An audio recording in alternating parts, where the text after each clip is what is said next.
Welcome to Moss Marketing Mondays, a.k.a. the M3 Podcast. Brought to you by Moss Marketing Group, bringing you everything marketing every Monday. Stay tuned for marketing tips and tricks you can use today. The M3 Podcast, marketing knowledge to help you succeed. Let's get started. Welcome back to the M3 Podcast. This is going to be our second podcast in a new location. Woo woo. And today we have Dre, Ricky, returning guest, and our guest speaker today is Chad White. Honored to be here. Wow. Huge honor to have you here. First guest to break in the news space. I love it. I love it. You didn't even know that until just now. I mean, kind of number two cast here, but you know, I feel like number one. So. Yeah. So the first one was just the MMG crew. So okay, it was first guest, official first guest. Wow. Okay, pressure, but let's go. I know we had like an hour-long podcast before this one started of us. Hour and a half, but hour and a half. So yeah. So now we get to start the real podcast. Yeah. But introducing yourself and kind of like where Chad came from. What is the story of Chad White? That feels like a jerk kind of thing where who is Nathan Johnson, right? Okay, so, be somebody. I mean, look, I was blessed, grew up here in Kansas City my whole life. And, I think one of the things, and we've talked about this a lot, just getting started in business. Like I was always kind of hungry to do that and always hustling, try to get ahead. Came from separated parents, that type of deal. So I was like, I want a little bit more. I want to fight for it. I want to take care of my mom. I want to, do these things. And, I have been so blessed, though. It's just been, and I think that's a part of it. You get blessed to do things. I go do something or I have to do something. I get to do something. And so I was always blessed to have opportunities like to start businesses and get involved in businesses. And, if I ever got my hands on the ball, I just wanted to run it the best I could, and, I think that pushed me into, playing sports my whole life, college, some semi-pro football, and, you get passions for things, right? And, I reached a point when I got kind of hooked on business, right? And it's addicting. It is, and I was like, and it's funny because, you save these things of companies you start, right? Like I sold this company, I did this, and you have the things you get from the state, right? When you start a company, and you're like, I've had some companies, right? And it's fun, and I got to meet you guys, through automotive with your dad. He's awesome, and it was great to watch you guys, grow to where you're growing to. I wouldn't say grown to because it's, man, I mean, the roof's off and the sky's the limit. And, being around people like that is another thing that I get pretty infectious for. I want to be around people that are moving and making things happen because we all know what happens when you're not, right? You can fall into that deal. So, I'm blessed. I've built companies. I have multiple companies now. Great wife, great kids, and I can just tell you now, maybe not everybody says it, but when you say who is Chad White, I mean, I give it all back to God. There's just no doubt. I know some people say that, but I know that I've been blessed in so many different ways. And so it keeps me pushing, and keeps me passionate about it. Where did it all start? It started, if you would start chapter one of Chad. Where did, because I think a lot of people watching aren't going to know that, like, they might not know exactly who you are because it was so much in an automotive space. Sure. And I don't even know the early days of Chad. And you've been a huge mentor to us in the space of teaching sales and teaching these things that have, once again, you and our dad are great friends, and you got to start instilling this sales technique and all this stuff. Like when I started in the car business, my dad's like, you're going to do every bit of sales training you can see under the planet. And it's like, but it's those things that I'm glad that I did. And that's how our paths have crossed. And same thing with Dre, like right behind. Ricky isn't our brother, so he wasn't there yet. You was not there. You missed out, Ricky. I missed out. But it's, what does that beginning chapter look like of Chad going through high school, coming like, I mean, I feel like that's a long Matt, time. we're gonna have to. Yeah, I mean, I'm sure there's some laws that we may get past that now. It's probably been well past the time frames. But funny enough, I mean, this is that's a great question because I do have to tell this story as I really get into some of the other things. But I remember being a kid at the skating rink. Right, this is just such a true story, and it's probably terrible. Right, but it would be the end of the night. And I'd ask everybody for a quarter to call my mom. And if you do that enough, you got $7, $8, $10, $12, and you're buying toaster strudels, sodas down at the grocery. So it makes it a better weekend, right? So you were just hustling people for quarters. Just hustling for quarters, man. That's how I got started. So you want the real juice, man? I'm just putting it out there. And no, that's kind of funny, but that's kind of that thing. Are you willing to ask? You willing to work for it, whatever? And listen, I know that sounds terrible, but I was a kid, right? But I don't take back any of the toaster strudels and those nights of being able to go to the grocery store and pay in quarters, right? First real business as I kind of transitioned into, how we met was, I was hustling, I was trying to figure it out. And I literally, my stepdad had a pressure washer. And I was like, oh man, I got an idea. So I started going out and pressure washing fences and decks and fixing them. And I'm like getting checks from people and they're telling their friends, they're like, oh my gosh, who did your deck? And I'm making them look new. And so I go to a dealership on Nolan Road, and they get me approved on a brand new GMC Denali, 94 is when it was. Probably rocking Denali's ever since. And I'm telling you, man. Represent. I'm driving one again, right? I'm driving a black Never Denali stops. again, man. So it got in my blood, but they got me approved with all my check stubs just from all those people. Now, that doesn't happen today, right? Yeah, now they're back a little different. Yeah, it's going to be a lot different. But I remember that. I remember how good it felt like to buy my first truck. And I was like a brand new vehicle, and the look on my mom's face when she was freaking out because I bought a new truck, right? That's what they're like, what have you done? You're in debt, right?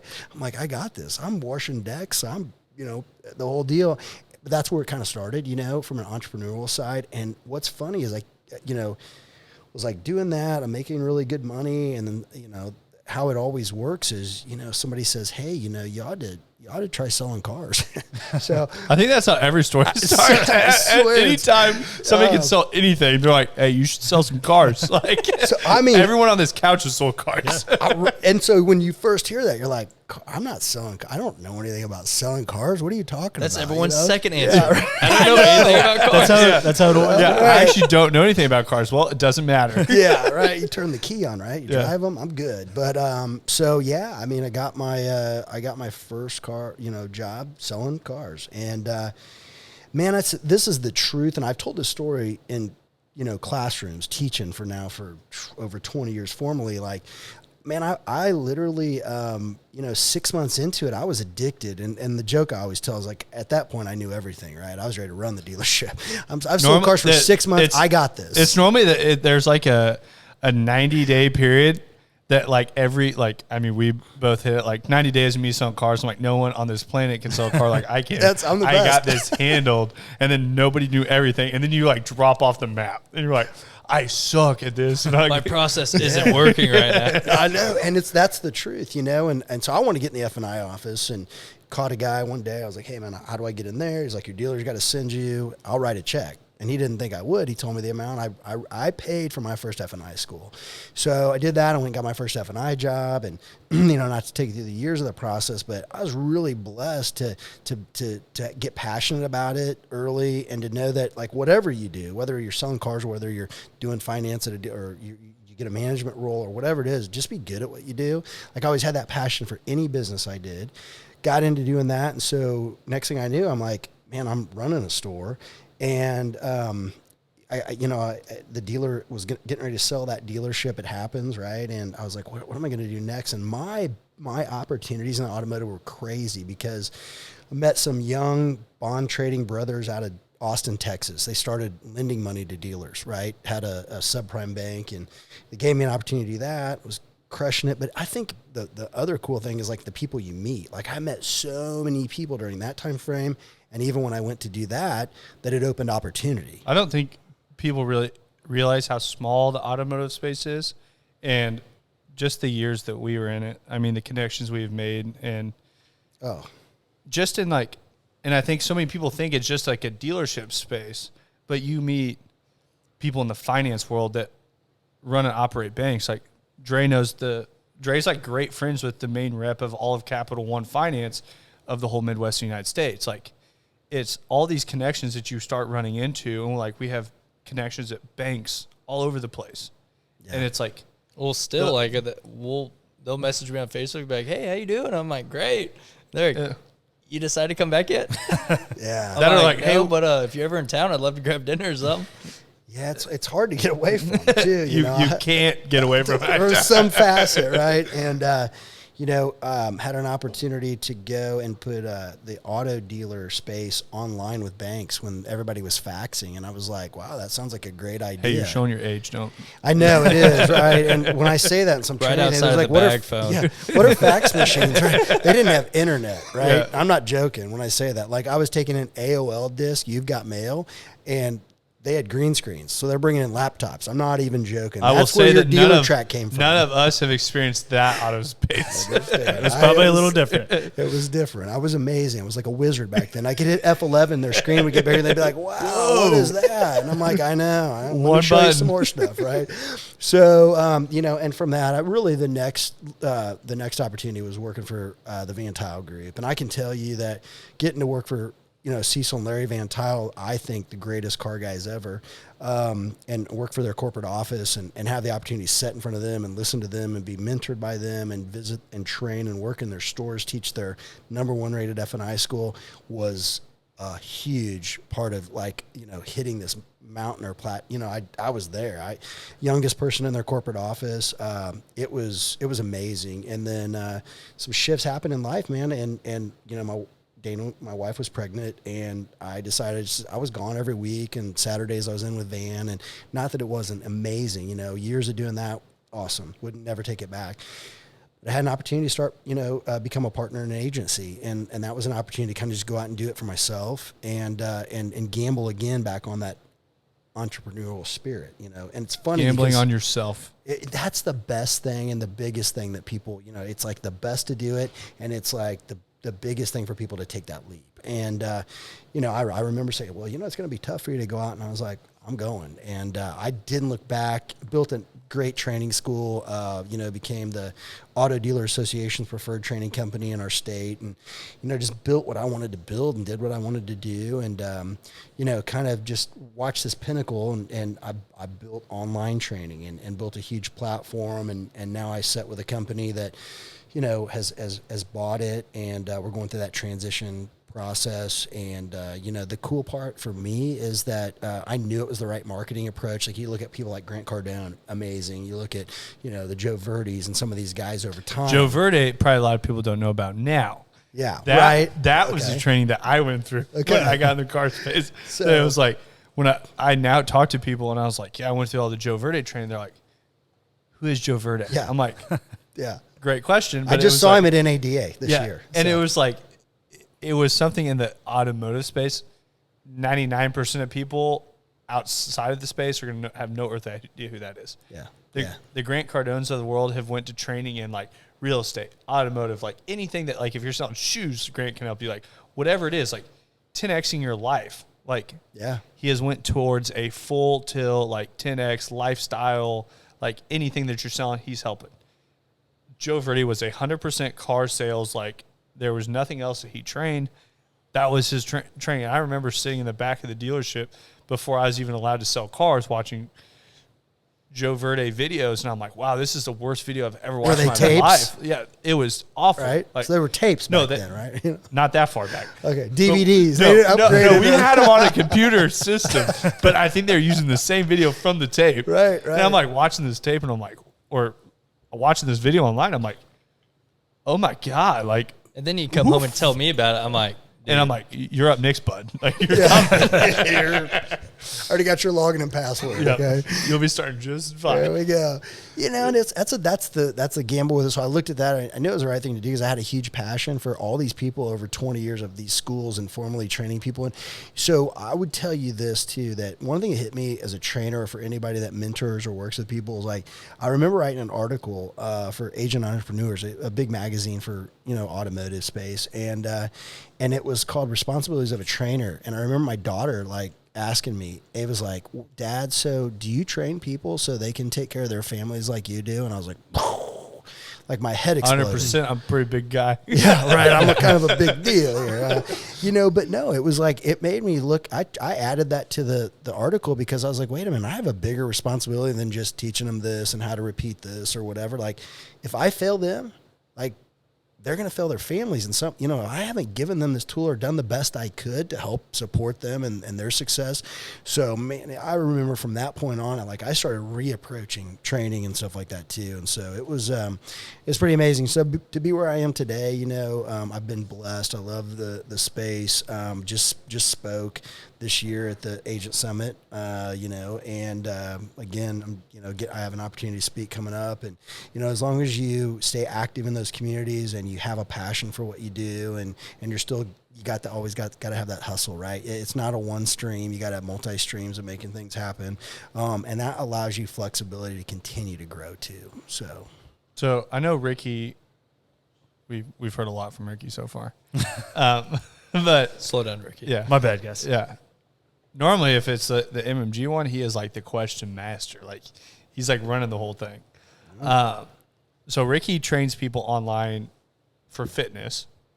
And Awesome. then I know that there comes a lot in the training space. So I feel like we have two trainers on that side that train people online, help people out, do all this stuff. Dre and I, which we do not.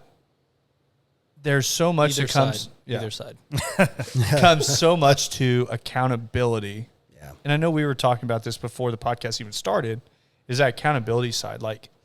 I know it comes so much in the fitness space, it comes in the sales space. I think it can be directly correlated across every single thing that takes place out there. What do you think is in someone that makes it to where they can be accountable or not? I know that's a pretty heavy question, but It's definitely tough. I kind of personally feel like self-discipline is something that gets stronger as you go because you always hear it's not a motivation thing, it's a discipline thing. And that can be fitness, that can be doing what you're supposed to do at work, that could be eating the right thing, could be whatever you're talking about.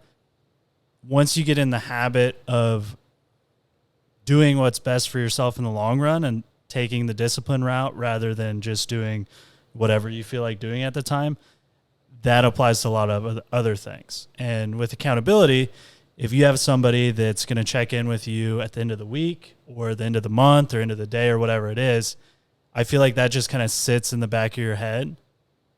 And you know that if you don't do what you're supposed to do, you're letting that person down. So that's a big part of accountability with online coaching, at least in the fitness space, and I'd assume in the sales space as well. Well, 100%. It couldn't be teed up, as you mentioned. We had an hour and a half podcast before this, right? Yeah. So, going to throw the plug out here, but as I mentioned, finishing the book, Secreto Intus, which is Latin for secret within.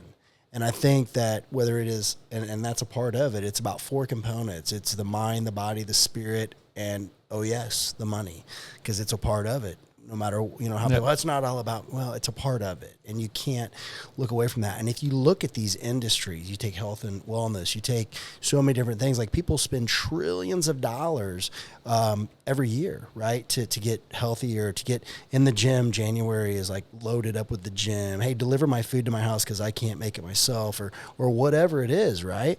And you look at this, the desire is there. They want to achieve these things. Is what holds them back from doing that. And one of the things that over the last few years, when COVID hit, I became am I allowed to say COVID on this podcast? Yeah, you can really actually want to say make sure whatever you want. Okay, so fair just enough. go for it. All right, cool. Just kidding. But, when it did, you get decisions. And what you just said was a perfect example. You can decide to eat the right thing today, or you can cheat and then I'll make up for it later. And I made a decision during COVID, like, I'm not going to curl up in a ball and like just wait this out and see what's going to happen. Like, what can I do right now? And I got 2 certifications during that time period. I became very happy to do this. But for those of you who may not know, John Maxwell is like one of the greatest leaders in the world globally.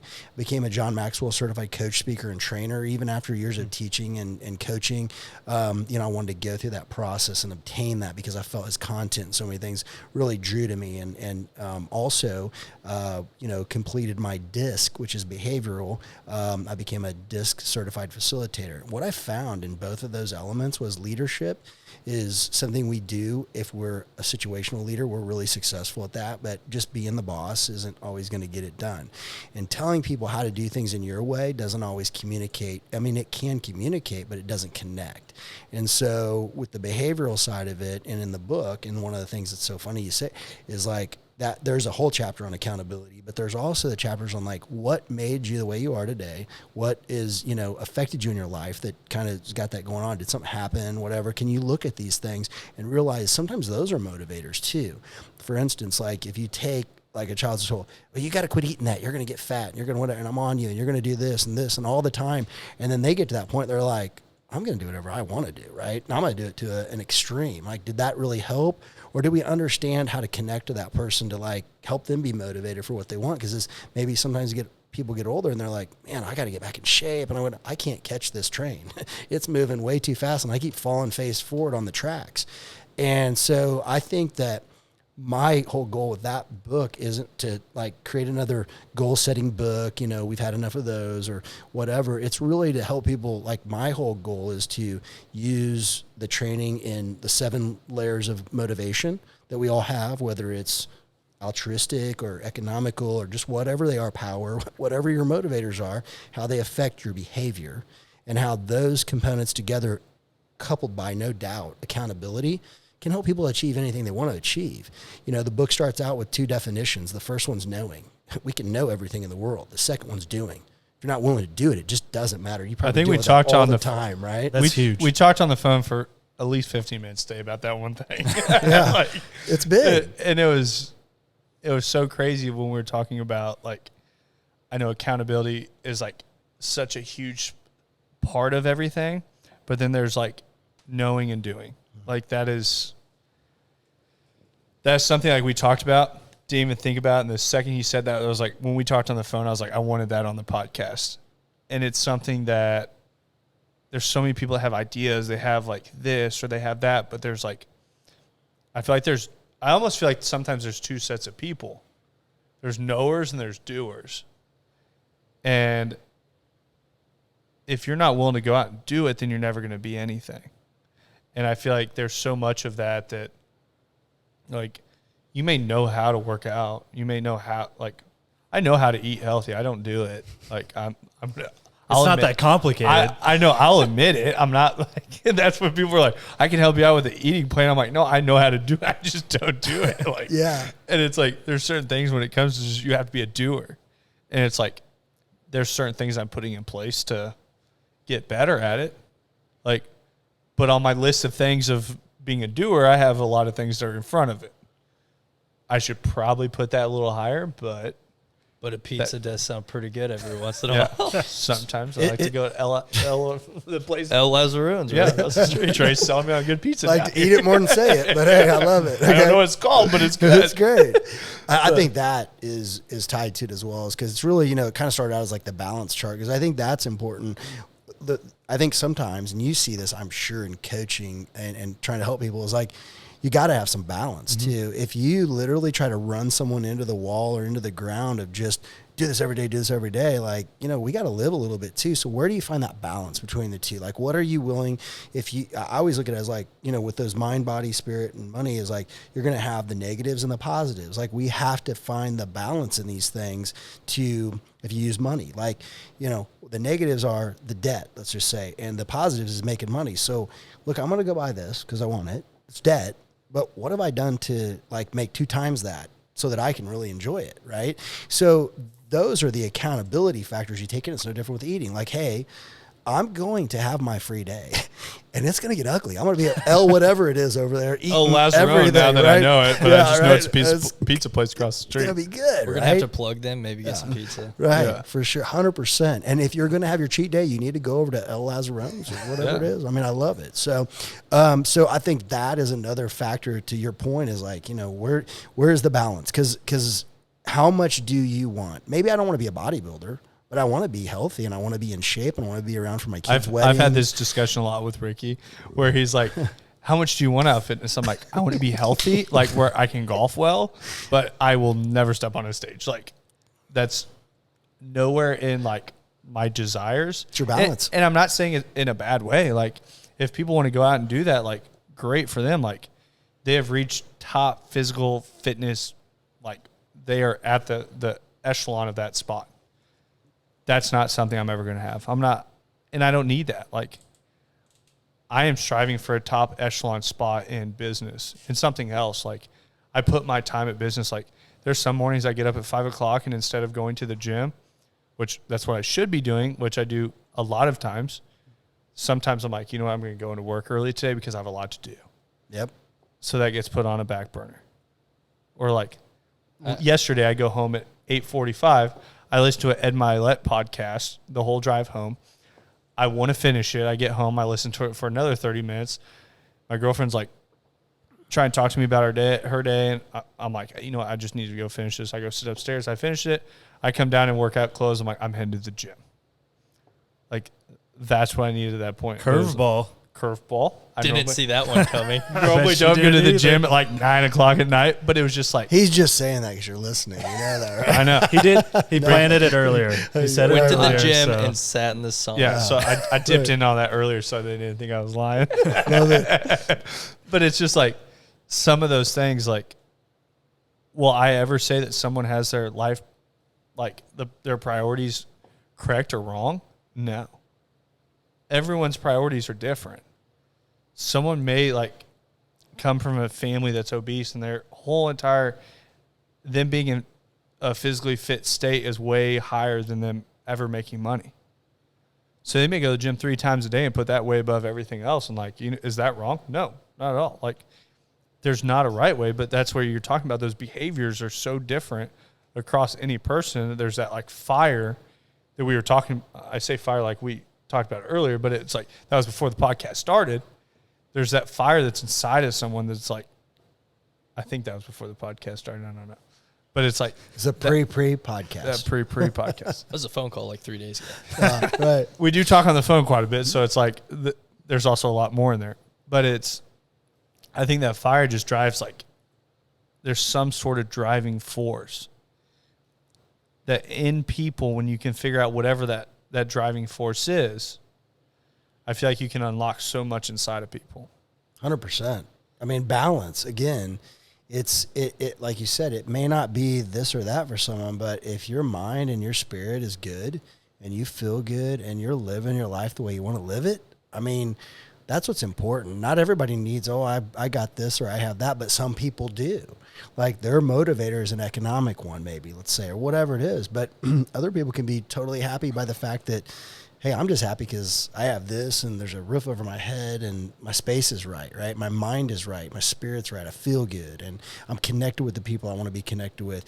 So that is so important. And I've looked at this and went back and forth with it because it's an age old, right? I mean, we know this for everybody, the challenges, the struggles, the things we want to achieve. And we only get so much time on this earth. So let's live it the best way we can. And sometimes those things that can help us are locked inside of us. We just don't know how to unlock it. And I think I mentioned the disc we use is someone used by Tony Robbins, and he's a great motivational coach and globally, right? Well, he helps people identify who they are because sometimes you can't get on the road and get the map out and get going until you understand who you are and where you want to go. And once you do that, then it's about relationships and the different things that interact in your life and how you achieve them. And so that's teaching you to connect in the ways that you want to. If it's business, well, hey, great. Like if you really want to be great at business, it's not a fancy close anymore. I mean, these days, it's about connection and relationship. If you can build rapport with people, guess what? I feel like you and I are outliers here that we're not wearing like polos, so We're looking like scrubs on the side of the couch. That's okay. Yeah. Who were these guys talking? Who are What are you these guys guys? talking Who are these about? guys? Anyway, I was eating pizza and they brought me in. hey, why don't you come in here? Right? You look like you fit the part. Let's do this thing. So, but no, that's just it, man. I just I think it's big. I'm excited to do, and I think it's another transition in my life, honestly, to the training and the opportunities I've had to do that is, man, it's what you leave behind, always is. And so my best students right now, and my focus is really just going to be my family, to really apply these methods to another level, to just whatever it is. It's like, I don't care about going to the gym every day. Okay, but are you happy, and what is it, and where do you need to be?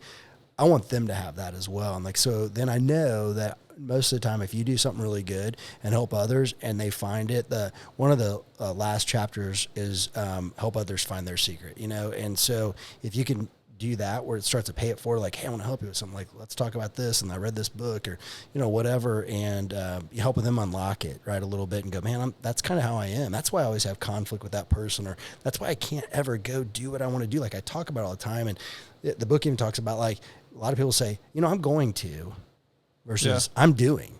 What I'm doing right now? I'm doing it, right? Versus I'm going to do this. Which I think you hit on something like halfway through that, which, as cliche as it sounds, I'm very much like one of those people that I think about, as stupid as it sounds, every day when I drive to work and when I drive home from work.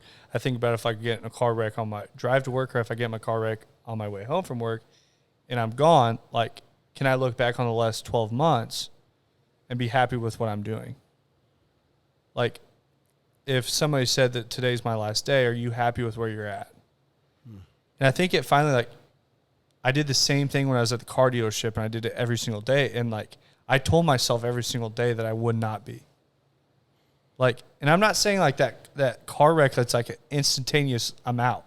It's like I'm at the hospital, everyone's staying there, and they're like, hey, you know what, you're not making it through the night. Everyone's there, and they're like, the regrets that you would have. I think time is so short, and people discount what their time is worth. And it was like, when I drive to work every day and I drive home from work every day, it's like a time that I can think about that I'm so thankful for where I'm at. Like, I am so blessed, like you say, is like where I'm at. Like, if something was to happen to me on my drive home tonight, I am 100% okay with that. Like, if it's called my time, like, I'm okay with that. Like, it's not like a bad thing. And I think so many people fear that. I wouldn't expect to get in a wreck on the way home. No, but it's just like something, I'm not like expecting it, but it's something that you have to look at that all the time. Like, and I feel like so many people at a young age discount that they just have a whole life ahead of them. Yeah. I think all the time people just expect to have a whole life ahead of them. How many people have we went to high school with that aren't here now? A lot. Yeah. More than there should be. How many people did we go to college with that aren't here now? A lot. And it's like every other day I get on Facebook, something's happened. And it's like, there's more likely of a chance of that happening than you win in the lottery. So it's like, when you watch those things, like, I'm not irrelevant to what those things are that are happening, but it's be happy with what's happening right now, embrace the journey of what's happening, and it's like, but also don't discount that time that you have. Enjoy all of it. And I think when you do that, I think it takes a lot of people almost their whole entire life until that happens. And I've seen that with a lot of, like, the older generation that I hang out with, that they're like, enjoy that time. And I think it's one of those things that I finally came to a spot that I'm very, very happy with every single day that takes place. It's not like it's not a bad thing. That it's not like, oh, I have to go do this. You got out of fear. Think about this, though. How many people, to your point, are potentially driving around every day and they're caught in fear? They're not doing what they want to do. They're not changing their lives. Because it's the truth. I mean, I think we talked about the rich dad, poor dad concept, right? Why do people not go take on that new business venture or strive to do more so that they're not working for someone else or they're not controlled by something else, right? It's fear, right? It's fear of failing. And what do we talk about with failing? When do you fail? When you stop. When you quit, When you quit. right? Like When when it's you stop, over. you quit whatever you're doing. Yeah. But it's also like, we were talking before this started, that fear is fictitious. It's made up. It's not real. Danger is real. Oh, yeah. I'm going to say that. That's straight to Ed Milet's podcast. There's two people, I don't know which one said it, but it was like, danger is real, fear is fictitious in your head. You create fear yourself. And when you understand that you create fear yourself, you fear nothing. It comes from somewhere too, though. That's what I was talking about with some of the other things. Like our fears are from our experiences. They're from things in life. They're from different things that keep us from unlocking and getting what we want out of life. Like, because we know it's short, that should be the biggest fire and inspirator. Like, I can get in the wreck tomorrow. Yeah. I could be gone. Am I living my life the way I want to live it? Like, am I happy? Have I, and you look at, so, it's funny because I bought my kids a book. Sometimes you win, sometimes you learn, for younger, right? For youth. And there's an adult one. Checking out two seconds. John Maxwell. Yeah. Which like I said, I went and got certification, but he writes that book, for adults too. Mm-hmm. Like, sometimes you win, sometimes you learn. You don't lose if you're learning. There's not a failure. That failure becomes when you give up and you haven't taken that lesson and you haven't figured it out and said, hey, okay, I can do this. I've learned this already. You already have stock. I mean, you're getting invested and you got the opportunity for return. When you have something happen that doesn't go your way, make the adjustment and don't stop. The biggest thing that creates failure is when people let themselves give up. And giving up on that workout plan, giving up on that diet, whatever it is, they go, I can't do this, or I'm not going to do this anymore. That's failure too. Excuses are like, oh my goodness. Everyone has one. Oh man. I mean, people walk in with wheelbarrows full of like, here, let me just show you these. What are those? Those are all my excuses. Well, that's a lot. No, there's a dump truck out here full of them too. Okay. I haven't even gotten warmed up. And we can do that all the time as a human, right? We are built and we're designed as we get older, not when we're younger. If you think about kids when they're younger, they can see the stars and I'll fly a rocket ship one day and I'm going to be the next president. I'm going to be whatever. But as you get older, you see, we get all these filters built in us, right? And these filters tell us all the reasons we can't do something. As a kid, you always tell yourself why you can. You'll tell your parents too, like 100 times over, no, I can do it. I can do it. No, you're not going over there. You can't. But when you get older, you start to go, yeah, that wouldn't work because, well, that's just not going to happen. That can't happen. Right. And then we begin to believe what we're told. And we were talking about this earlier too. You look at athletes right, that are told sometimes, like the Michael Jordan, hey, you're never going to be a basketball superstar, right? He was told that, right? He was had to go work extra, didn't make team, didn't do whatever. Or, so many people that are out here that were told that became a champion as a sports star. And then the question, though, lies, and the one that always really hits me, how many of those kids were told that who could have been, but they believed people when they told them they couldn't do it? That always gets me, man. Like, how many superstars do we never see hit the field? How many superstars never hit the stage or the screen or whatever it is? Because people are like, you'll never be any good at that. And they believed them. Well, they said that they No, I'll just put my hand down. They bet on those people. No holding hands on the couch. No holding hands on the couch. So many kids go into either football into college, or play basketball in high school, go to basketball for college. And the second they get to college, like, you're not going like professional, right? And they're like, what that percentage is?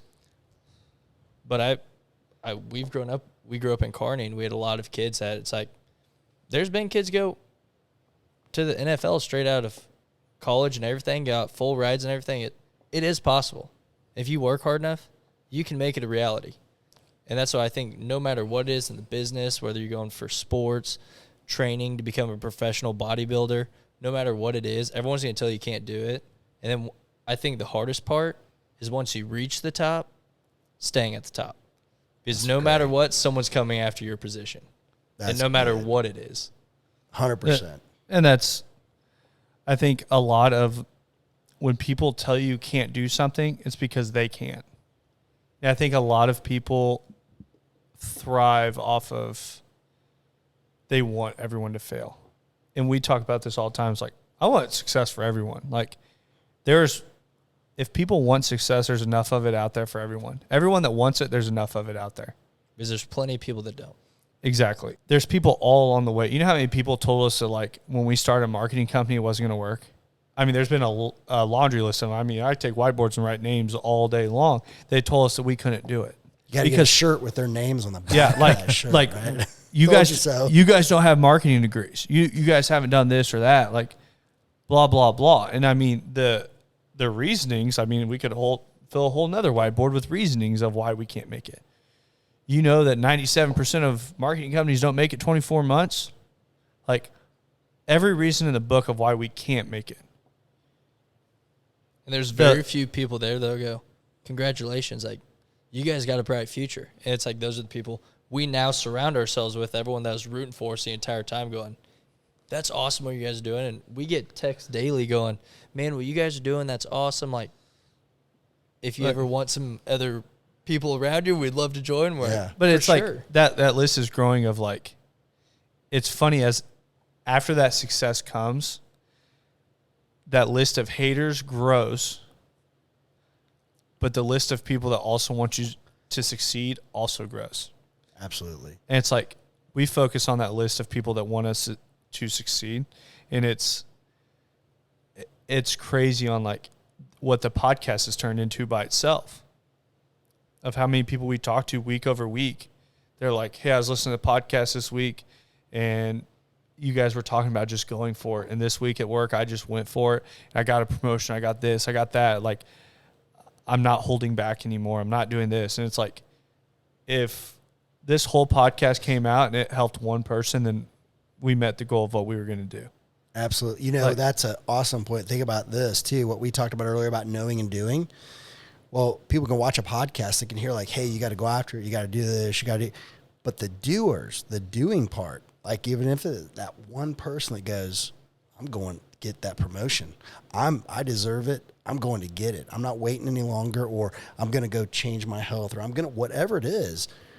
If they just take the knowing from anything, right? Information is something you can either take information and apply it or deny it. That's just a common thing. And sometimes you got to apply it, try it, if you're even going to get in that point of denying it. But if you never try it, then you've already failed, like we talked about. So I think that, you know, when you talk about, like, that's a motivator, right? When people are like, yeah, you're never going to be able to, and it reminds me of, which I don't know if you got to check out the book Zag by Marty Neumeier, if you haven't heard of it. Ricky's our book guy, so he's going to have to order us all books. I've heard of it. I haven't read it. He's also an author. So, Ricky is also a published author. That is true. I don't know if we're going to drop the tag on this one. I love it. But he does Yeah. have his own book on Amazon. This is huge. He's a man of many skills. You know why, though? I'll put it out here, and just meeting you and everything, like, because you did it, right? Like, I can't tell you, myself included, till you just literally put it down and you get after it, how many people have been like, I'm going to write a book. And they don't. Right. They never. I'm going to write a book, right? Sounds awesome. Yeah, I know. And so that doing, man, that's a huge factor. So I love that. I mean, and so Marty Neumeier, in his book, he consults with huge companies, a great marketer, a genius. So I think it'd be just great because he really focuses on being different. And so when you said, you don't have the degrees or whatever, okay, great. What's that mean? That means I'm not going to go down the same path as the 97% of the people that have a degree that are failing. I'm going to be different. Okay. And I think I know this when you started everything and as you guys have grown, is that you're just looking to do that. We're just going to be different for you. Different in the sense that, like, I think marketing to a degree has an opportunity to just be like, how many checks can I write for no return, but I have to play the game. And when you're driven on results because you're doing things different than the competition is and you care, that's what it's all about. If you ask these guys, like, something that, I mean, you can listen back over the first 18 podcasts, and in fact, I've said this probably quite a few times. When everyone goes left, I go right. If right's the right way, I have no idea. My first habit is when everyone does the same thing and they all expect different results, I'm going to do something so like when I first opened Moss Marketing Group, I'm like, I'm going to do payments in the rear. I'm going to do no contracts. I'm going to do all this stuff. And my dad's like, that's the dumbest shit I've ever heard of. I remember sitting with my dad and I come home and I'm talking to Madison and she's like, how'd that go with your dad? I'm like, not real good. He didn't think it was a great idea. I'm like, He's super pumped at the Yeah. business plan. but it was just like, Get the money, But- get the contract. Exactly. What are you talking about? but it's just like, that's how business has been done forever. yeah. And that's how everyone did it. And I was like, when I thought about when all those people, because I sat on the other side of the table for a long time dealing with those marketing companies. And when they'd sit there and we'd go over everything, it was like, I took the things I hated the most about it, and I'm like, I'm going to pivot on those points.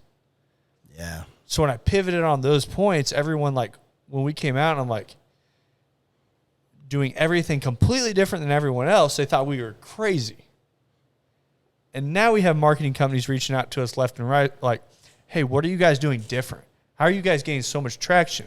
Like, we had someone email us tomorrow, like yesterday, or I say tomorrow, yesterday. It's coming. It's coming. We had a lady reach out to us yesterday. Most of the time I'm talking about meetings. Now I'm talking about email. But Email meetings. yeah, email meetings. And she goes, you guys are in the top 5 fastest growing marketing companies of Kansas City. What are you guys doing? She's like, we're on this website, this website, this website.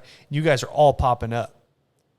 I didn't reach out to any of these people. I'm like, who are these people? I'm like, is that a scam link? I'm like, look at this Just stuff. click here. I'm going to show you where your Exactly. results are. I'm like, don't click on that. But we're like going over all this stuff. And it's because our process, our procedures, everything looks so different. And I think sometimes when it goes for all spaces when everything looks so unified across every single platform. Somebody steps into the space. Like look at a taxi service. They had taxi services nationwide for how many of years? Looking for a yellow cab. Like really? Like how Getting long? in that car, it's not yellow. What Like are you doing? how long? How long did that run? Yeah. I don't know. I might have. It just depended on how many people own what were called coins. Yeah. The coins allowed you to get the anyway. But, it's that's like- a whole nother like- deal. Why do you call him out on that? Like he knows that exact I'm gonna finally break my silence on the whole cab thing. But Tonight's the night. Thank you, but everybody. it had to have happened before. It was taking place before we were born, and That's why you Uber called me out on it. Yeah, Just go ahead. exactly. But Uber comes and disrupts the whole entire space. And now they own the space. Yep. They own the whole entire space.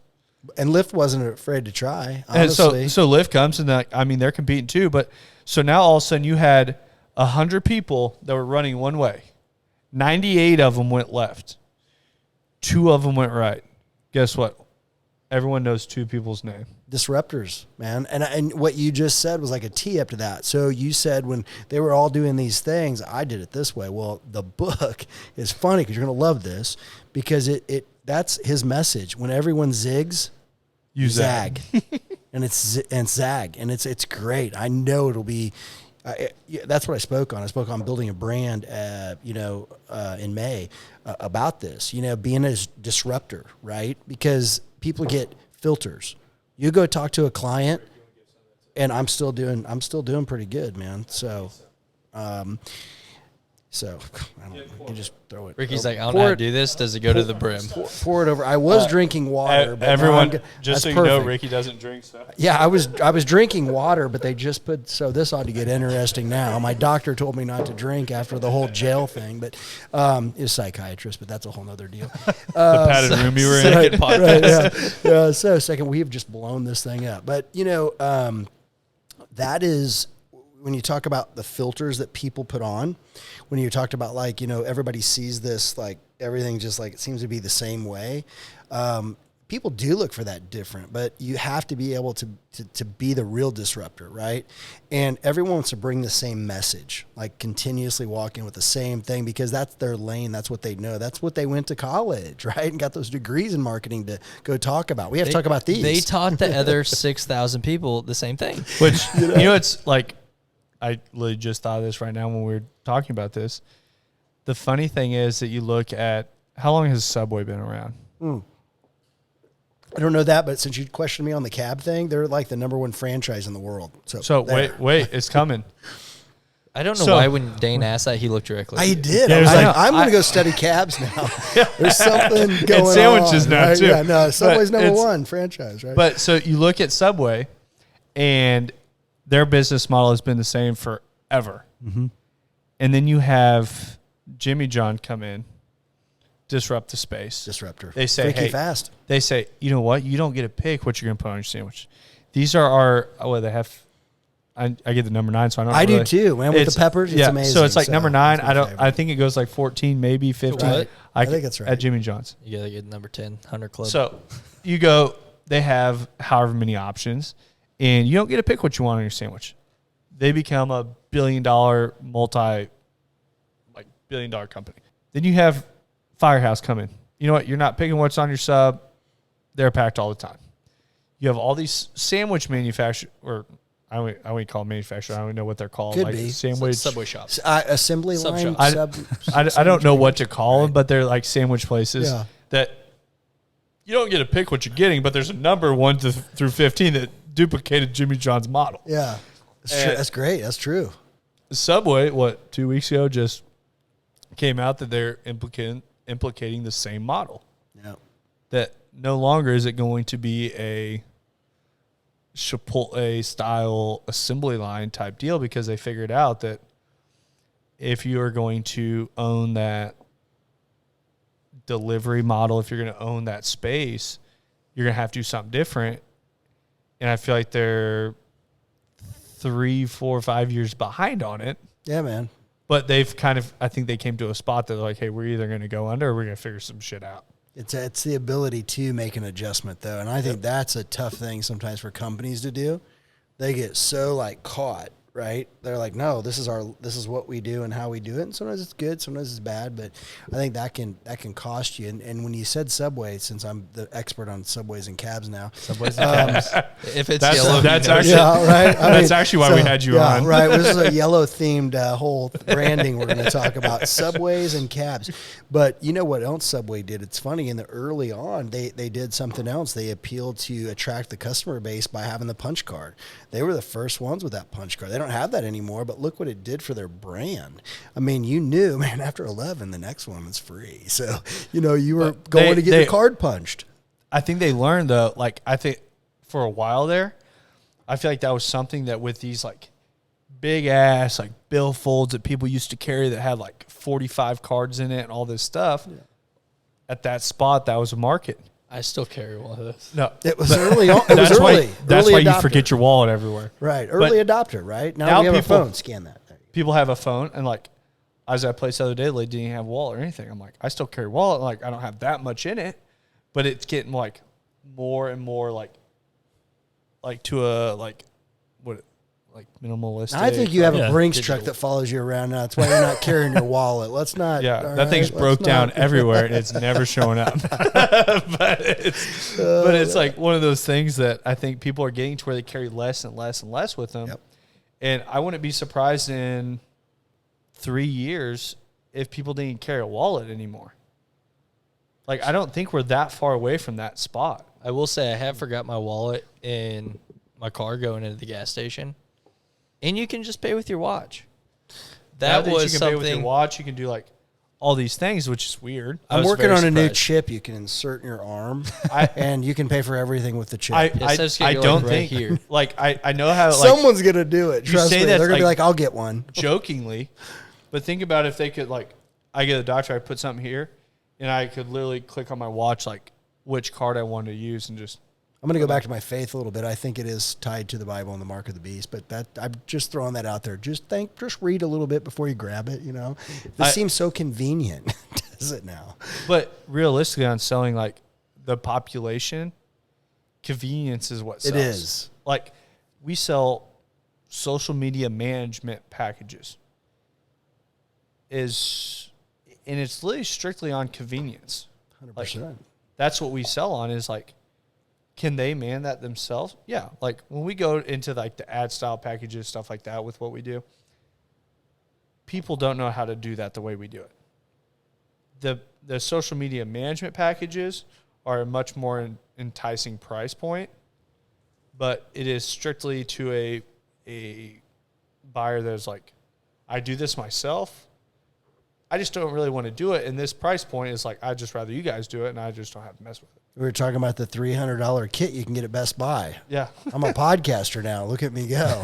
And you've just destroyed yourself now on the, I'm never watching that again. What was that anyway? Or you watch it because you're like, this is a great show. Look at this. It's a mess. But that's it. You know, a lot of people just want it easy, you know, and I think that's important. Like we talked about, like how hard you work to do something.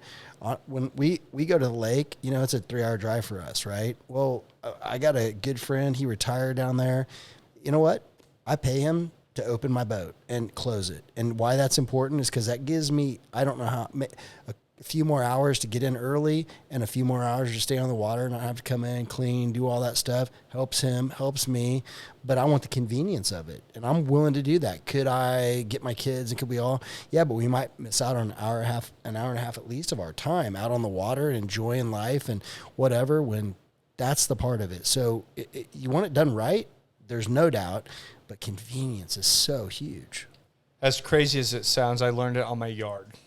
Like, it was something. Don't bring up the yard, man. Bring it up. Bring it up. This doesn't have to do with fertilizers or things, because we're going to need another hour. That's going to be a whole nother so. podcast on the fertilizer.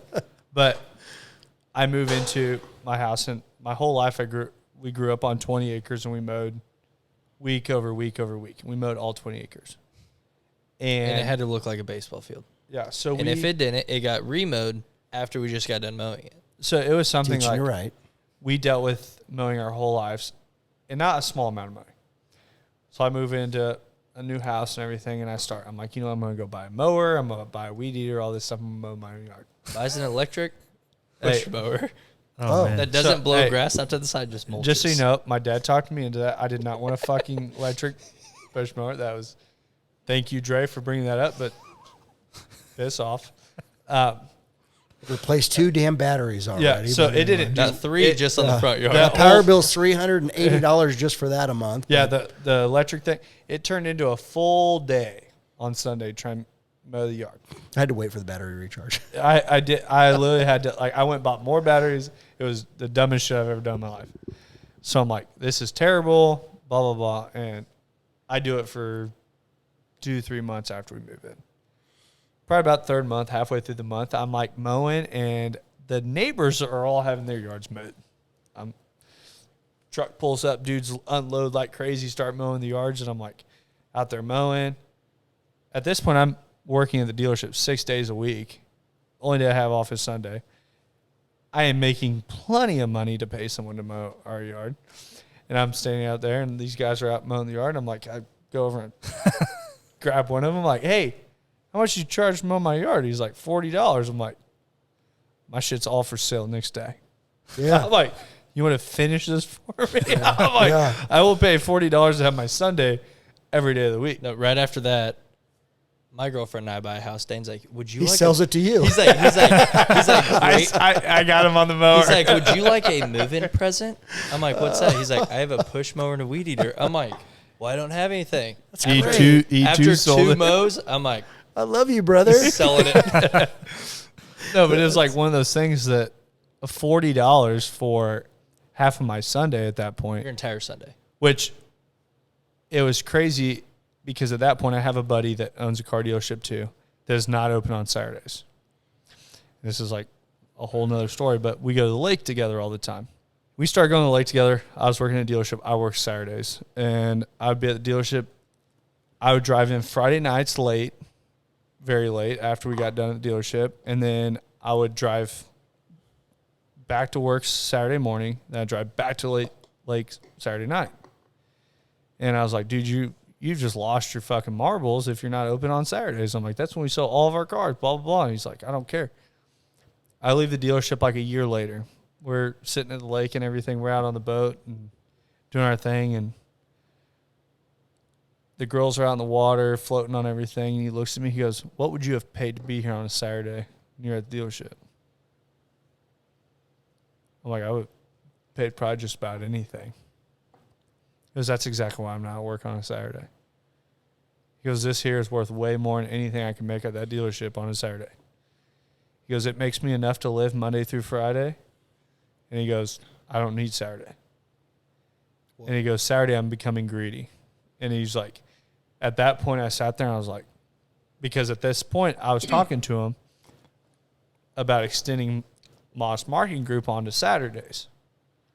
I was like, I was used to Saturdays. I'm like, well, what if we increased one day and there's like 8 of us? I'm like, that it gives us a whole nother week. Like, I'm like, I can give like one person week. Like if I do that 4 times a month, that's another employee if I just add Saturday.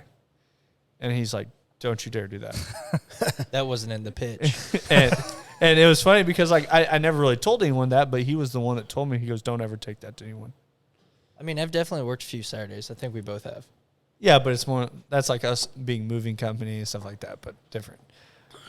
But it's like one of those things that I never put in like that perspective. What do you think's more important, time or money? Oh, time, 100%. There's no amount of money. I've talked about this They're on other podcasts. printing more money every day. I've talked about this We're on not other running out of podcasts. it. Yeah. When I left TDR, I was made a very, very, very generous offer to go work at another dealership. That was 3-4 times what I was making at current dealership. I told them no. Like, but it was 7 days a week. It was working over 2 states. And most people in a lifetime would give anything to ever have the opportunity of that kind of money.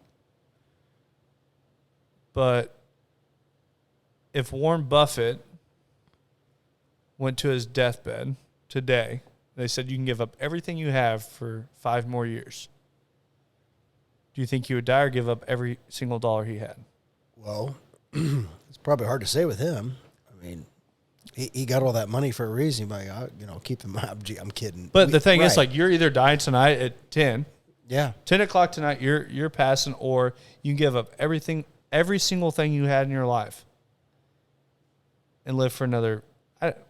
I would give up everything I had in my life for another 24 hours. Like, I don't think there's a spot that you can end up.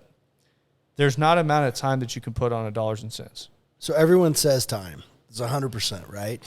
And, this is something I've always talked to my kids about because this is important. Like, what's more important, time or money, And most people would just answer it. It's easy. It's obvious. And we know it when you look at it from that, one dimension of it's your time. I mean, because you can't buy back time, right? Deathbed, you talked about it. You're laying there. Hey, I can get you 10 more minutes. Give me all your money. Fine, here's the money. Okay, 10 minutes. That's all I got.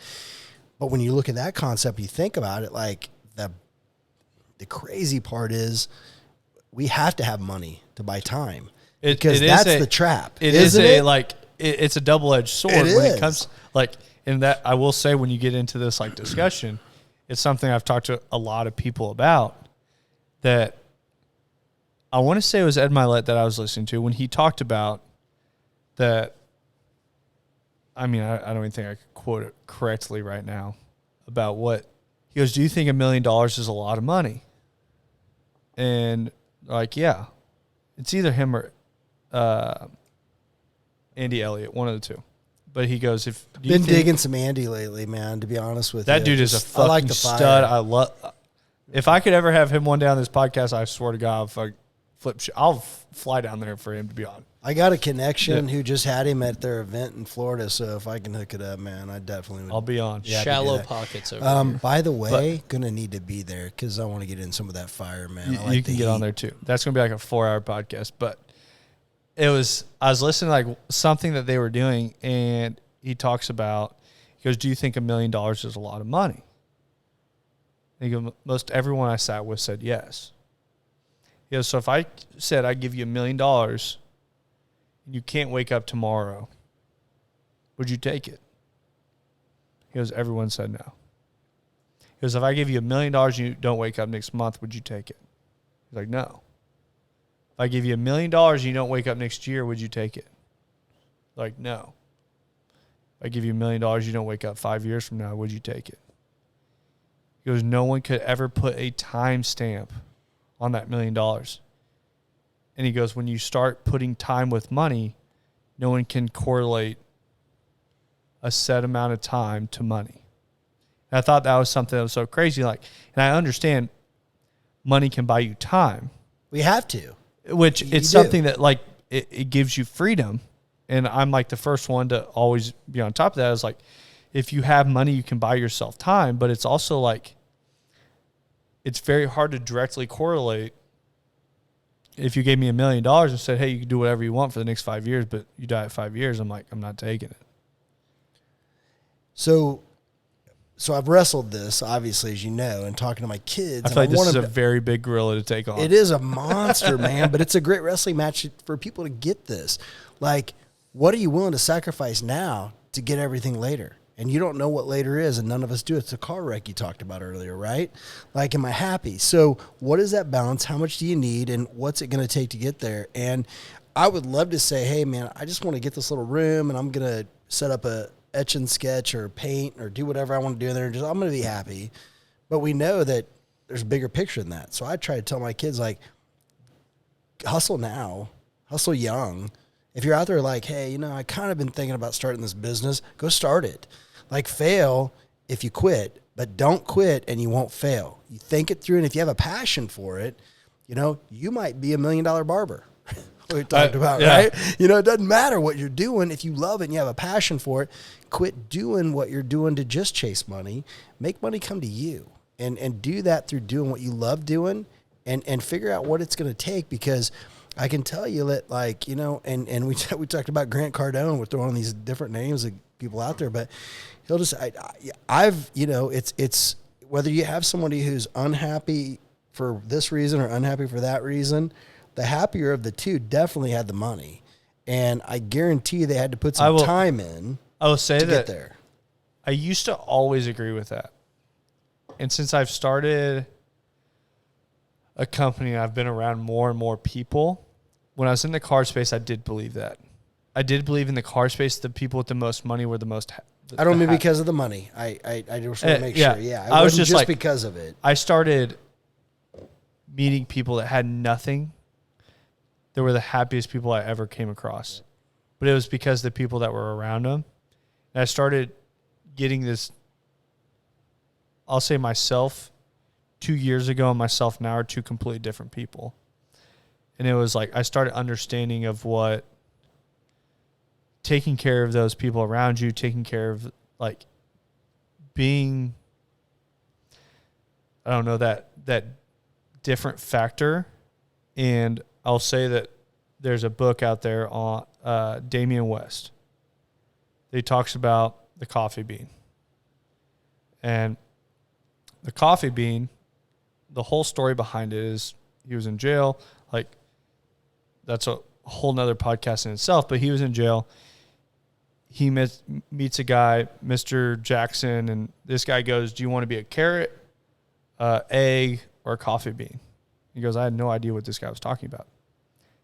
He goes, what happens to a carrot when you put it in boiling water? It gets soft. He goes, what happens to an egg when you put it in boiling water? He goes, it gets hard. He goes, what happens to a coffee bean when you put it in boiling water? He goes, it changes all the water around it. So he goes, always be the coffee bean of changing everything around you.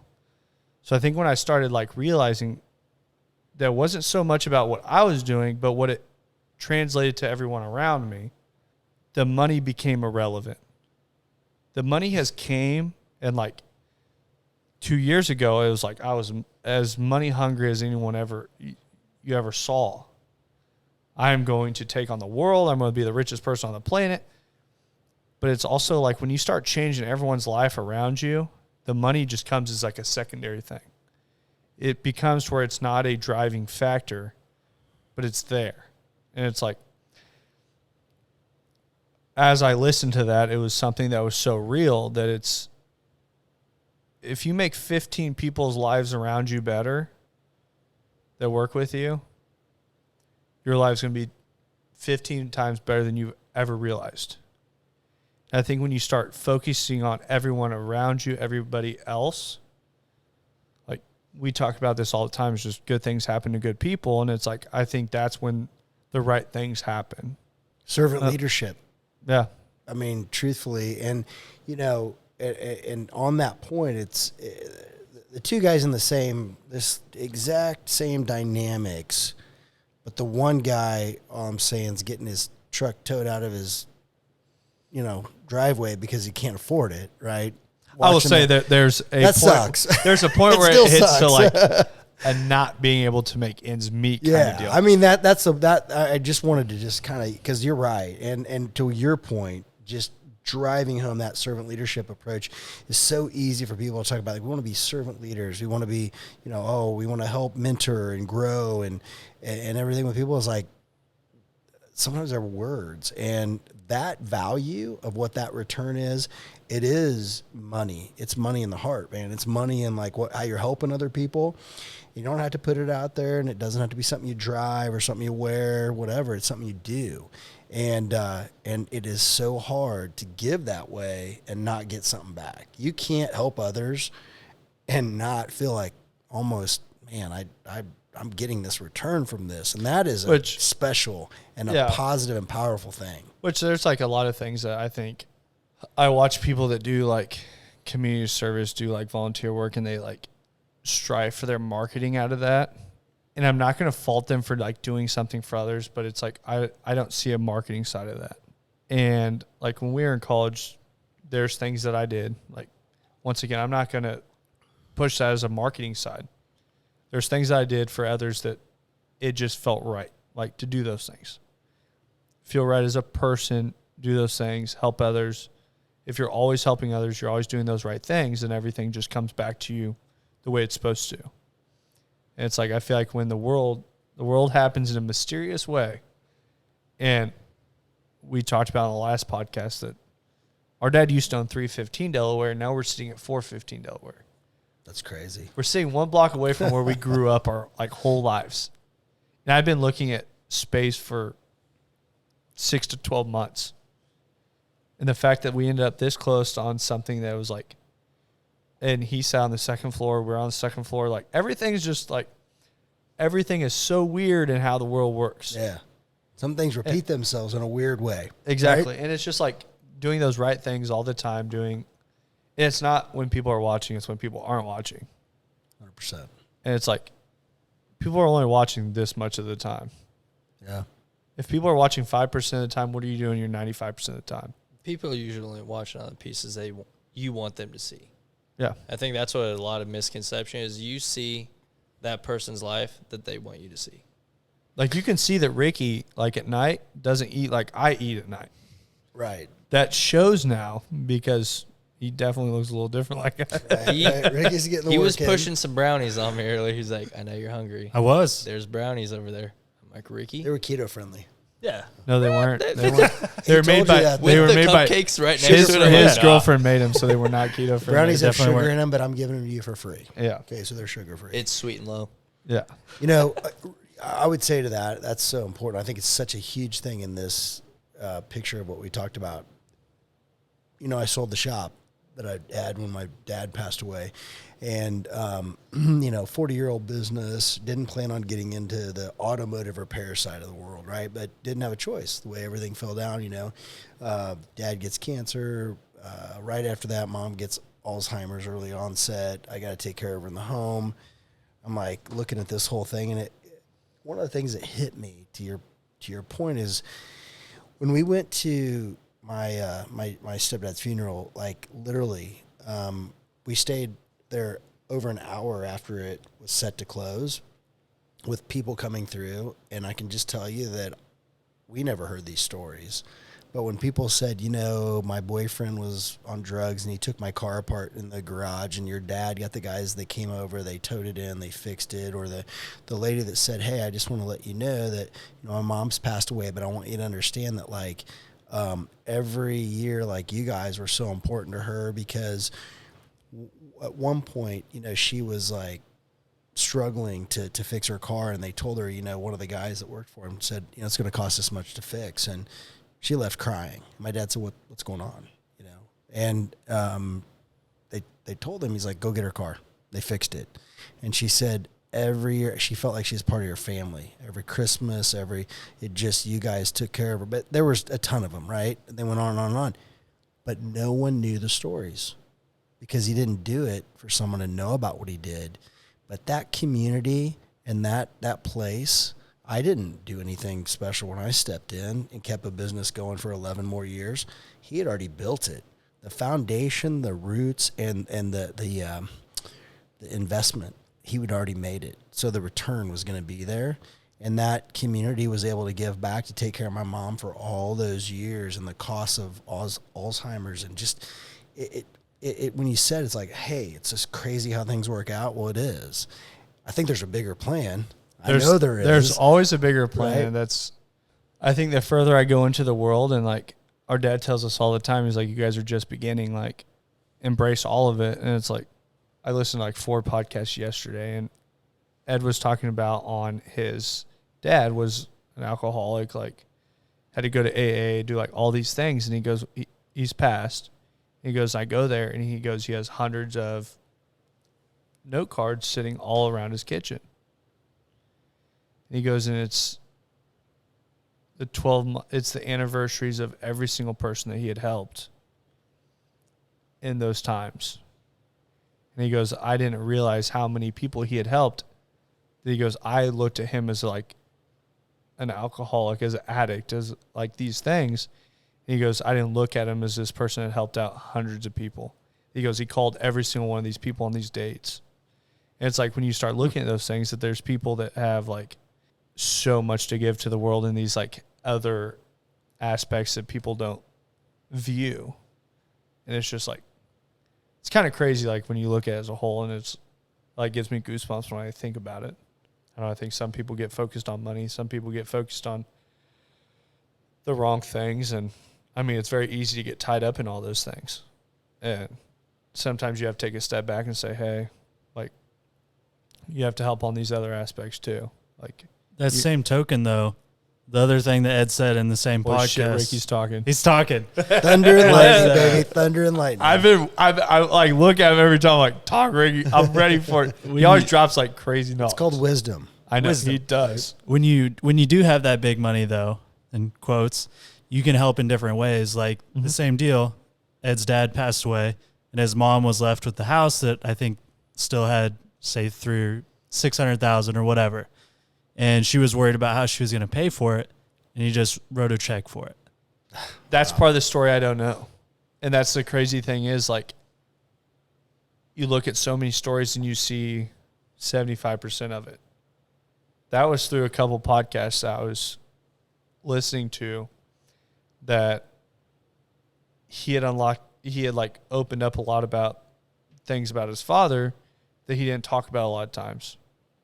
That he had, like, I think almost like a resentment for being an addict, for being these things. And he goes, until he passed, I didn't really understand the greatness that he did for other people. And I think sometimes people discount businesses, discount things like that. Like when we were in the car business, it was the worst thing ever, because everyone just thought because we're in the car business, we were the worst people ever. You have to be. Exactly. Like it was Must terrible. be true. It must be true. Like, you're terrible people. And like people would come up and like talk to us like, well, you guys are just used car salesmen. I'm like, Because I've seen the movie. exactly. It's got to be true. But the hard thing Every was, single like, one of them. it was something I struggled with a lot. Like, I went to the Fulfillment House every Tuesday, which was a special needs place in town that helped ship out books. I knew every single person that worked there. Every single Thursday, they were trying to fund the splash pad in Kearney. After work at 8 o'clock, I was there helping set up the bounce houses. I was there helping set up all this stuff. Like, giving time that I didn't realistically have over most people. Most people are working 40 hours a week. I'm working 80, and I'm still out there trying to do this stuff. Did people see that stuff? No.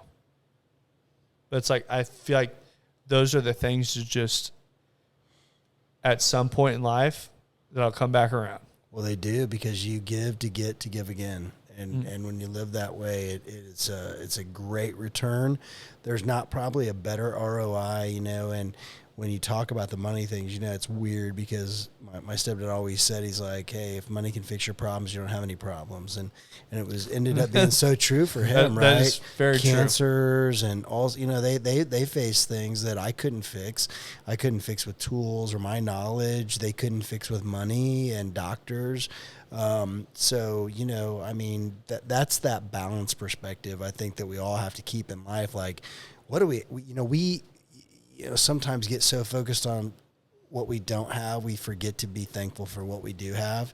That's easy each day to just literally get into the pace of it and not stop. And I think that, I've seen some different people talk about, like, every morning I talk about what I'm thankful for. I think that's a great process to get up every morning and just be like, today I'm thankful because of these 3 things or these things, whatever they are, and live your life that way.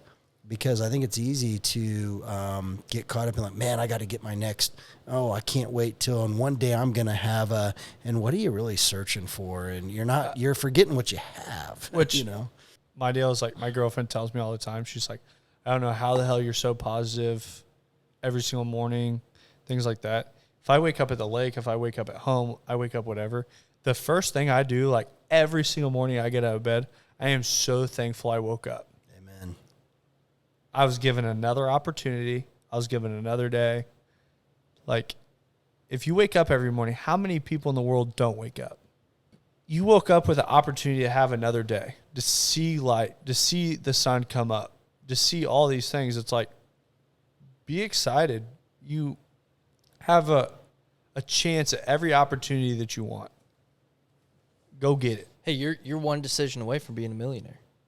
All the time, every day, every day.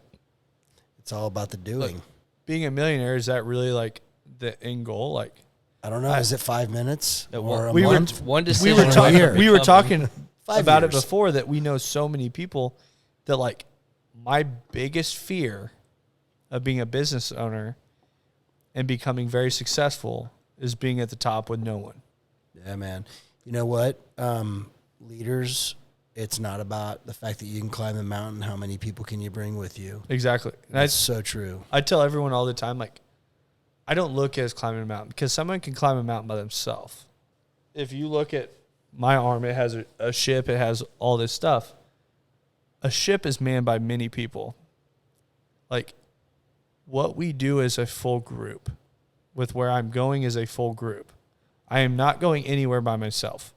That is one thing that I feel like I've iterated a lot to Dre, to Madison, to all these people, is like, I never want to end up at that spot where it's like, hey, I've made it, but I'm here with no one. It's lonely at the top if you can't bring others with you. Exactly. That can end up being the most lonely spot in the house. Yeah. I would rather be at the bottom with everyone than be at the top by myself. And the way coming down, you're by yourself as well. Yeah. And sometimes you just, sometimes you either die on the mountain because you're so stuck into what you're doing every day and where you're living that you don't get that next day you wake up. There's your mountain you're on. But, sometimes you come back down and maybe you look around and you say, hey, how can I bring others to this point? I've seen it, I've experienced. I think that you see some of the great business leaders out here, some people that have built great companies who now are the greatest philanthropists. They give back. That's what they do because they realize that whole concept of, like, yeah, we talk about, like, it's not about being greedy and just wanting things, but, like, what can you do for others? How can you help build others? How can you build something that you can share with others? Some people are greedy, like, I built it, it's mine, versus we're building this, it's ours. And those are great leaders. I'll say probably the person I've seen the best of that is First Form, Ricky. Andy Frisella? Yeah. I thought he was about to say you, Ricky. I was like, I think so too. That dude I'm has, going to vote you, Ricky. I'm going to throw that in there for now. Just Ricky. Ricky is like, that was the answer. But, I mean, he has been the wizard we talked about earlier. He has been that person. Yeah. Like, I feel like he has built that company. He has built everything about that company. He's built the culture. He has built something that is, like, bar none. I really, like, the only word I can probably think that even fits it to the right is a cult. Yeah. Like, he has built a cult around himself that, like, people believe in everything he does. People believe in, like, I mean, Culture coming back, you know. and I mean, he was love it. That's he where was we going to shut down Missouri the whole S&T, culture. like doing Cult. like Well, and there's so many facets that he has helped give back in. Like, Yeah. not only is it First Form and everything that they stand for, Supplement Superstore and the culture, if you're in a community that has a supplement superstore like Kansas City does, the positivity that they spread. 75 Hard is one of the highest downloaded paid apps on the App Store. he has Like- murdered it across every single, like, everything he's touched. I feel like I'm going to start a new business tonight when I'm done here. But the thing is, think like, you should. I think telling you, let's the go. thing is, I think about everything he's done. If you think about everything he's done, it's fully targeted towards someone else. Isn't that amazing how that rewards him and returns to him? Yeah, if you think about all of it, like, First Form is about products to help someone else. 75 Hard is about you finding your greatest self. If you look at everything he's done, like, what else has he done? Like, I feel like there's probably like a gajillion other fucking things, but it all returns to what you can do for yourself. And somebody that has built something like that, like, he's 100% self-made, right? As far as I know, yeah. Like, I mean, his classic story is it was like 10 years that they were at Supplement Superstore, the supplement shop or vitamin shop, as people called it back in the day, before he actually made any money. So it's like the classic story of the first few years he was sleeping in the business with, I want to say it was his brother or his best friend or something like that started it together. And now he's in St. Louis, has this massive house, 4 GTs, Ferraris, all the classic success things that people see. his place in St. Louis, his, like, facility where they work, if he called me up and was like, hey, I want to hire you, I'd be like, sorry, guys, I'm heading to St. Louis. I'm out. They literally have the coolest facility out of, like, anyone I've seen. But It's incredible. I think he holds very much to that. Like, what he wants as a place of work, he holds to all of his people. Does he know 8 people are coming with you? I'm bringing a squad with me. We're coming. Package deal. I'm taking over the building when you're gone. So I don't think our 8 people would really make a dent on his building. But that's one of the things where earlier we were talking about doing the right thing. That's baked into the total bottom level of that business. Yeah. Their whole philosophy is doing the right thing. And they are 100%. I don't think I've met someone from Supplement Superstore that I don't think is just a great person. Once again, I will say it comes to a spot of, like, being a cult. And I'm not saying that in a bad way. that's a good way. No, I'm saying the that- concept of cult is a good thing. I'm saying if you are someone that has, like, that following power that you can get people to follow you like that, I feel like that's like a plus. Well, and you also start attracting more people like that. Yeah. Like my wife and I used to run a couple gyms here in Kansas City, and all the time I'd walk into supplement superstores and I'd be like, where did they find this person? 100. Every single time. I tell Ricky and Lauren both this all the time. I was like, they find the most unicorn employees, and they, like, the business model, but it's like everything that the whole culture is built around is right. So you're saying that people make a difference in companies? No, not at all. This is That's weird. not- right? not We're what going I to get said. into people, right? That would be we're at, let's see, Lauren just writes. She's about to write 90 minutes up there.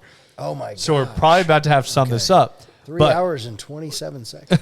Anyway. So, but you know what? To that point, and I can tell you that one thing I've known about you guys, I was really excited to come down here and do this. You guys are doing it, but doing it's one thing. Living it is another. So when you say culture and cult, culture is doing it because it's what you do. It's your culture. It's how you run your business. It's how you treat your people. It's how they treat your customers. It's just part of it. But living it can become the cult that takes it to another level that is dynamite. And so I don't think it's a bad thing, right? We can hear cult. If anyone says that we're ever like a cult following, I will embrace that. Yeah. As a terminology, like, I'm okay with that. Like, I want it to become something that, like, when people show up here, I want something that every single person that walks in our doors, like, I want to work there. If I had a dream job, it'd be there. And I'm a part of it. Exactly. Yeah. And it's like, we roll around as like a squad now. Like, people make fun of us now, but there's 8 of us, all significant others. So there's a squad of us that roll around if we go out to dinner, if we go do anything. And it's kind of funny, like when we go out, but it's like, there's a big group of us. But it's like, these have became my best friends. Like, these are the people that when we step on a PJ in 5 years, I'm marking my words, 5 years to now, we will be stepping on a PJ. When we are all getting on that private jet and everything and driving those cars there to the airport, every single one of these people will be stepping onto that jet with me. It's a lot of fun. No security. Roll up. Yeah. They'll park Don't your even car have to for check you. our bags. They'll pick your bags up and put them in the plane. Chad's like, I'm going with There's you. a little deal. Oh, I enjoy it. Those are great rides, right? Even if you're dropping me off somewhere along the way, right? We're going to go on down too, but we'll drop you off where you're going. And yeah, I love that because I think that's what you're building, and the people that you're surrounded by is definitely, man, moving in that direction.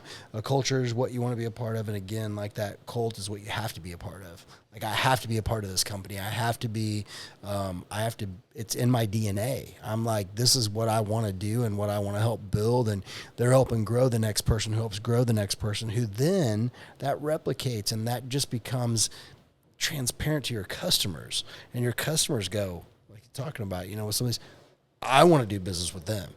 Like, we do business and things we do with people we like, we trust, we respect. Mm-hmm. We know studies and statistics show that. But, man, when you talk about a company, like if I got the choice to pay a little bit more for my shirts here or less, but I hate going here. It's such an uncomfortable. Man, I want to pay to do business with the people that I want to do business with. And that is all about building that. But some people step that. They get around it by trying to cut corners and not treat the people white. They look at the financial, not the return, and that's the difference in really building the right organization. You just invest. If you don't invest in your people, you're missing the biggest thing in so many companies. And the Harvard-trained business people miss the people building side of this, man, and it's a big part of it.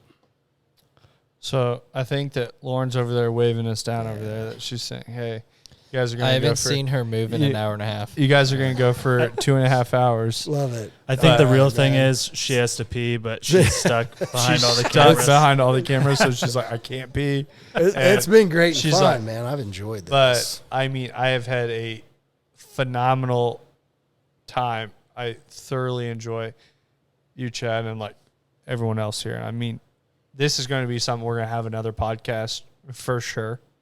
And it is, if you could tell anyone that is watching this right now in 60 seconds what you want them to take away from this, what would you tell them?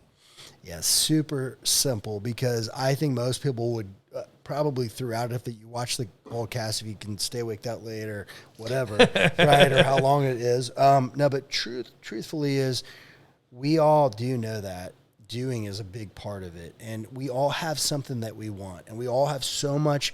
I believe, man, it's crazy because you got an hourglass there. That's just ridiculous, because it's going to tie into what I want to say is that gets flipped when you're born, and you only get so much sand in that hourglass, and what you do with that down to the last grain is so important, and what you do with that, and that's the word, do. You can know everything. You can listen to a million podcasts, but if you're not willing to do, and you're not willing to bet on yourself, you're going to get more of what you got. And if you want more for yourself, for your family, then you got to use those grains in that hourglass, and you got to go get it now, because it will not reset for you. It's what God gave you. So go get it, because he also gave you those tools. That's what I would probably tell people to take from this is it's there. You're thinking about it. It's something you want. That glass is ticking. Now let's go get it. So let's go get it. Bet on yourself. Your time is limited, always limited. And, I mean, everyone has every opportunity in the world to go do it. Go do it. Our guy Chad here telling us to go get it. This is Chad, Ricky, Dre, myself. We got Lauren over there behind the cameras.